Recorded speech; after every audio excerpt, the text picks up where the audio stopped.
You're fired. Get out of here. Right? So I said wrecked him, damn near killed him. So dumb. You are really dumb. For real.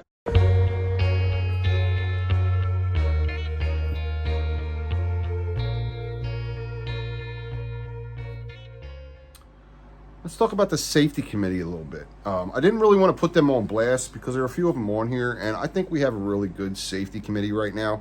In the past, there have been times where they really take that step over into like, are they Teamsters first or safety committee second, and then bordering on that management kind of line. I've always kind of wanted to talk about that. I think our safety committee now is really good.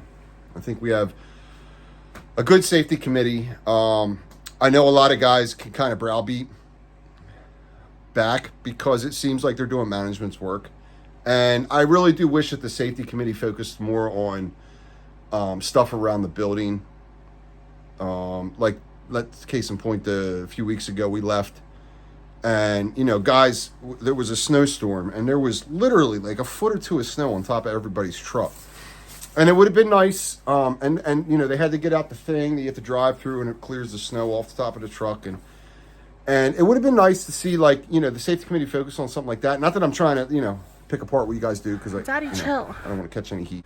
And like kind of hold the company accountable instead of constantly aiming at the members, because that's when the members kind of like, they get like this, like they build this wall because it's just constantly like, and then at the end of the day, the safety committee, they're Teamsters first, right? The union picks the safety committee. They're able to remove, add at any time, any of the members. So right now, like I said, we have a great safety committee. I see you guys, right? And I'm really happy with it. I just, when they start crossing that line, up to including on-area observations for a safety member that is a union member, is 100% no. It doesn't happen. You don't do on-area observations on other Teamsters. You're a Teamster first, right? You have your safety committee thing going on, right? And then management's over here. And there's a big line like this, right? Union, safety committee, line, management, right? So, and I'm not accusing any of the current safety committee that we have in our center of this, because I do think they're really good. And I remember back in the day before I knew any of this, you know, there were safety committee members that were just 100% just little mini managers. And, you know, God, I wish that we had a stronger union presence at that point, because, yeah, that we could put an end to that real quick. So that's where that's at. I just wish that, you know, the safety committee was more like, every once in a while, you know, you as a safety committee member, you're representing the members, and, you know, every once in a while, yeah, you got to file a grievance on the company. You got to call the company out for their, you know, find their wrongdoings, right? Instead of going around and it's always driver. Go around the building and find something that's not safe.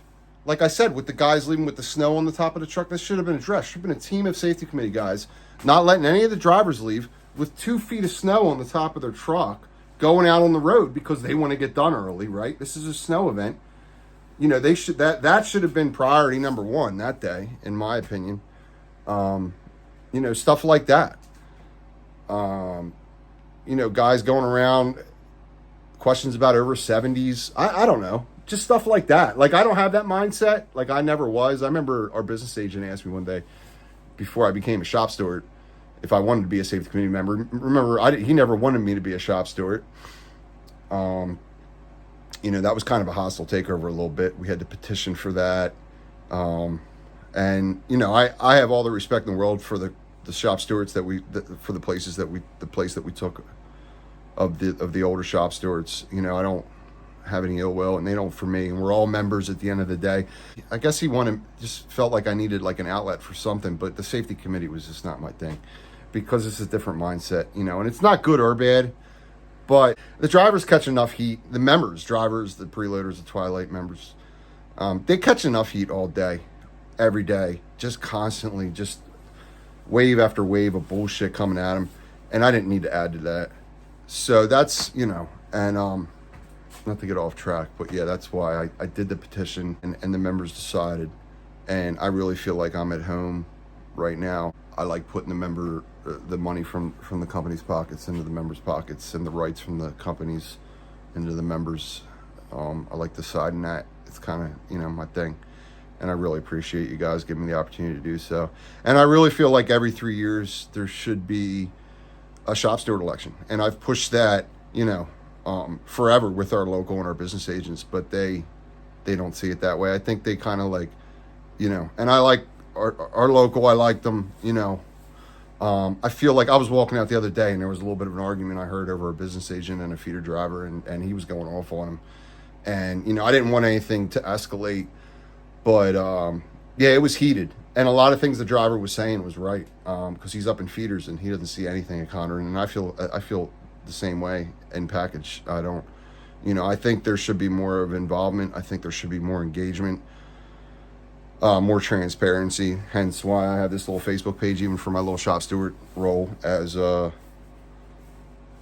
the Coatesville Center.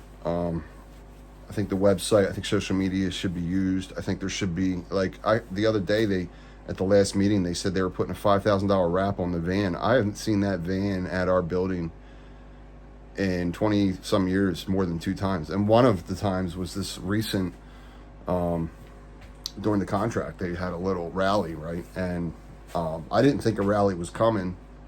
And I had called our business agent and said, are we doing a rally? Because the Teamsters sent a bunch of supplies down to the locals to have these rallies, and I didn't think one was going to happen. And I called him and I said, well, if you guys aren't doing a rally, me and at that point there was a guy, Kyle, who's no longer with the company. I hope he's doing well.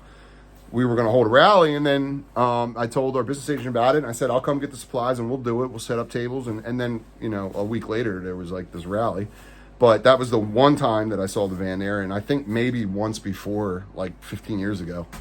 But we're putting money and not that it matters. It's an older van, and I'm not trying to shit on the union, but I'm just venting. Just like I think a lot of guys have this kind of a little bit of a pent-up anger with our local. I don't think that they are engaging as much as they could and haven't been for a long time. And I think maybe that has a lot to do with the last regime that was in at the helm there for the Teamsters with Hoffa and stuff. It was kind of just they got comfortable with the company, and fortunately for us, Sean O'Brien stepped up, and you saw the results of that. We hold greedy CEOs like yourself accountable. You call me a greedy CEO? Oh yeah, you are. You want to attack my salary? I'll attack yours. What did you make? What did you make when you owned your company? When I made my company, I kept my salary down at about $50,000 a year because I invested every penny into it. Okay, all right. You mean you hid money?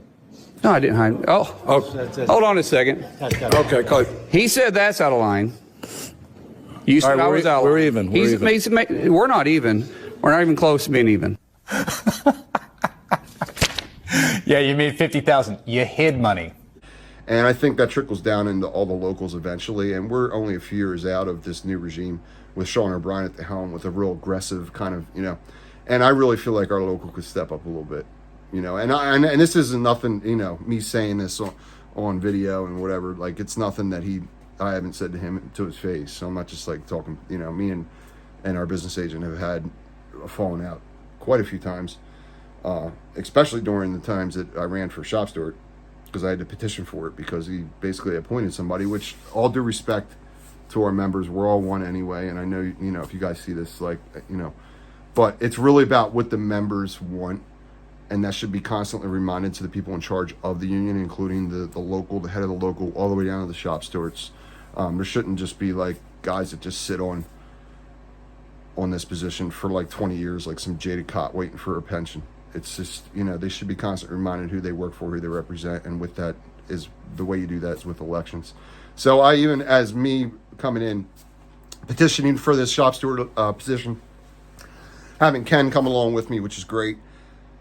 And you saw the results of that from the members. Now, granted, I don't think it does take some, because it's a different frame of mind. My frame of mind's a little different than a lot of people are used to. So, would everybody be on board that probably voted for me? No, but I don't like Matt still, Wiggins. it wasn't even close. It was more than double digits that we won by. So I feel like a lot of people have the same mindset. They just don't want to talk about it, because especially until you're here a while, you don't really know how things work, right? Like you don't want to like speak up because that get you like like you got a job, right? At the end of the day, you want to keep your job, but the union is yours. You are the union.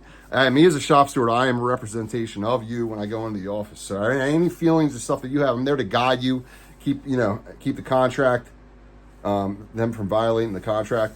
But I am just an extension of you. Our business agents are just an extension of us, and the top of the Teamsters, Sean O'Brien, they're just an extension of everybody else. So it just trickles down. And there's every 3 years there's an election, right? Which holds them accountable, and that's the way it should be. And it's real easy. And I don't think Sean O'Brien's going anywhere for a long, long time. And I just wish on our local level that we had a little bit more.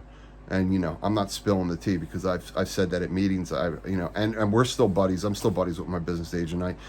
He's really good at what he does. Let me shine a little light on that. He's good at when he goes into those labor meetings. He knows what he's doing. He knows what he's doing when he's talking to management. I just feel like that drive isn't there anymore. It's just not. And I've seen it plenty of times. I've heard it from other members, and I've seen it just even, like I said, on Friday, there was a feeder guy and him, and everything the feeder guy was saying was just, it was, it is what it is. I'm not going to get into all that, but there's a disdain, and that disdain, and I think that's always there, and they'll probably always chalk it up like, well, guys, they just bitch, and that's right, that's true, but especially in our center. When we were trying to get a shop steward election when our last shop steward left and one was appointed, and I don't mean anything. I really don't. I feel like you did as best as you could, the last shop steward. I just feel like he hasn't been around long enough. He hasn't been beat up long enough, because you know how to talk to management. You know what it is when they bully you, and there's just some experience that comes with that after being there for so long. And we wanted a shop steward election, and our local they like everybody just play your role, and there's something to that. I get it, but there's something about being a little bit more like I've said before, on the offense instead of just constantly playing defense. Because if you don't protect your rights and with the contract and the supplements that we have, if you don't constantly practice and protect and engage in those rights, then you'll lose them. So, just sitting on the sidelines and coming out when something happens, when there's a penalty, that's good and all, but we should be out there trying to score. You want Philly food? Yeah, let's do it. Philly special. Ready? Instead of just trying to keep them from scoring every once in a while. So that's kind of my take on it. I'm spilling the tea a little bit, and it's all good, because a few years from now, I know I'm a little bit gung ho right now, and I got a lot of ambition and stuff, and I'm really after a lot of stuff that wasn't sought after before, including even simple things. And after a while, that kind of thing can weigh on you pretty heavily. And it beats you down, and there's only so much you can do. And I think after a while, it's nice to graciously bow out. And I'm sure I'll be in the same position eventually. I don't plan to be, but if some young gunner comes up from behind and he's got a good outlook and good motivation and wants this position for our center. Who the fuck are you? I'm Mr. Burnett. I'm Reggie. What you doing here? Came to take on Megan. What? I came to take on Megan. How old are you? I'm 15, Mr. Burnett. Motherfucker, you look 30. I don't plan to be, but if some young gunner comes up from behind and he's got a good outlook and good motivation and wants this position for our center, then there should be an election for the members to decide who does that. And just because if I lose one day doesn't mean I'm not part of the union and I don't have a say, and I'm right there. The shop stewards, the business agents, are all just extensions of us. They work for us, and they are us, and we should keep it that way through accountability. And accountability is held up through elections. So that's my whole little, I know I went off there a little bit. Again, this is what I do. You know, I sit in here and I just blah, blah, blah, blah. Blah, blah. So yeah, hopefully nobody took anything that wrong. I know I did a little safety committee thing, which is what I wanted to do. I think you guys are doing a great job. I really do. Don't take any of it the wrong way. But just remember, at the end of the day, your Teamsters first, and then safety committee second. The union decides who's on and off the safety committee, and you know, no on-area observations. The union shop steward election should be every 3 years, in my opinion. Even still, with me winning the last one, I think in 3 years, just like the business agents in our local are elected. There's never been anybody to run against them, but you know, it's kind of just, it is what it is. But that's how you keep accountability. And yeah, and keep the movement, because it's the movement first, right? And then we are the people that are moved, but the movement should always stay the same. All right. So you guys have a good rest of your weekend.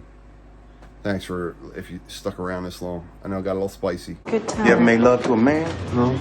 You want to? No, sir. I do appreciate everybody, our previous shop stewards, our safety committee, our business agents. I'm just speaking my mind, and that's what I do. And that's what has gotten me this far, and that's what I'm going to continue to do. You know? And if people got something to say, that constructive criticism that can come my way to make me better, I'm all about it. I'm all for it. You know, I'm not perfect either, man. Not even a little bit. But the drive's there, and that's what matters, you know? So you guys have a good rest of your weekend. I'll see you on the next one. Peace.